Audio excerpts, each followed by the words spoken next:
What's up, guys? We're gonna do two things to be a slightly longer video. We're gonna go over something that Manz brought up today. He did like a midday live stream and brought up a really important point. This actually, this made a light bulb go off in my head. I was there were so many times where I had a dead perfect thesis, and I was getting stopped out of plays and then watching my plays go 50+%, and it was extremely frustrating. It's also going to help like with my patience and really watching like a play develop in general. But let's go over it. So we're going to start with, and this is a perfect trade like for what Manz was explaining on his example. So this is a firm. It was running all day. It was running all day, and I saw a good opportunity to get in at the 126.35 level right here. This is the 5-minute chart, by the way. And I decided to take calls. It was just dancing off that support 3 times. So I was like, okay, strong confirmed support. And I took calls and got stopped out right here on the next candle open. So this is something that Manz brought up today. He's like, hey, zoom out, look at the 30-minute chart, or even look at the hourly chart. If we look at the, I don't think it's right there. Yep.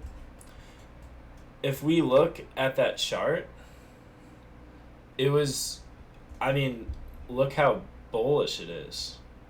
Like, I didn't see that. My plan was, if I get stopped out of 5 minutes, I'm done. And I stuck to the plan, which was good to like minimize losses, but my thesis was dead perfect off the 126.35 level. It was dead perfect, and these calls ran 150, probably even closer to 200%. And if I had zoomed out, I would have seen that and stayed in the calls and made a lot of money and not taken the 7% loss. This is something that's super important that you guys should do if you're not doing. Just kind of zoom out, reassess the play. Still have a plan, still have a stop loss and everything, but just reassess the play and make sure that the decision you're making is the best possible decision for the trade. We can go over another play. This is one that actually Manz called this one out. And so let's go to like the 5. Let's start with the 5-minute chart. So we took calls at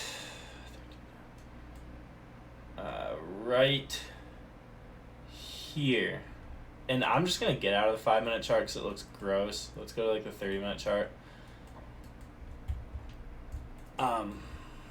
Yeah, so we took calls right here, and my plan was to keep VWAP as a stop. And then I ended up re-adding down here on the support, and the calls ran towards the end of the day. It was an intraday setup that was good for power hour, so we were in earlier. But if I would have been looking at the 5-minute chart, I would have gotten stopped out again, and I ended up getting 30% on the trade.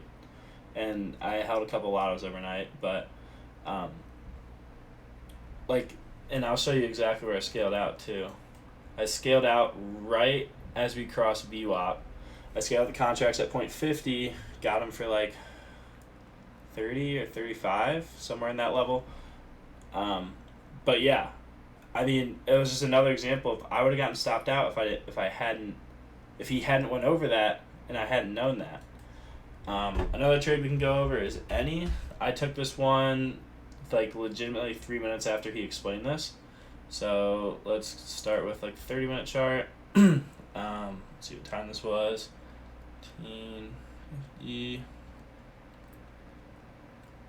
Okay, so I took the any calls right at the 6:58 level, and if we go to the 5-minute, I wouldn't have gotten stopped out, but I could have been, a little less confident in the trade.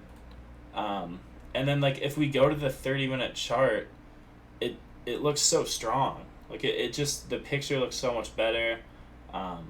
Hourly hourly chart. So this is something that I want you guys to realize and use. I'm not saying draw out your stop loss is huge, like way too far down. I'm just saying, if you're confident in your thesis and you're getting stopped out on a quick 5-minute candle, just kind of scale back a little bit and go to the 30-minute chart, go to the hourly chart, and reassess your play and your thesis. One more thing that I wanted to go over was a firm. I actually took puts overnight, and I'll explain the reasoning. It has nothing to do with what Manz was talking about, but it's pretty risky. It's lotto size, but every single, like the past 2 times after a firm has went absolutely insane on the daily, it's had a huge red candle the day after. So I'm kind of hoping for that. It's kind of sketchy because the full body candle is past all-time highs, at least for the full body candle. So we'll kind of see what happens. It's lotto size. If it doesn't work out, that's fine, but that's my thesis on the puts that I posted today. I just think that after this run, it's just happened twice in the future. Look left on the chart. And yeah, so that was my thesis behind that. But this is the video. I really hope you guys learned something. If you have questions, please drop them in the comments. I'll answer every single one of them. Yeah, but anyways, thanks for tuning in, guys. Also, new Wi-Fi is coming in this week, so the videos won't look like pixely and gross. So yeah, but anyways, thanks for tuning in. Take care.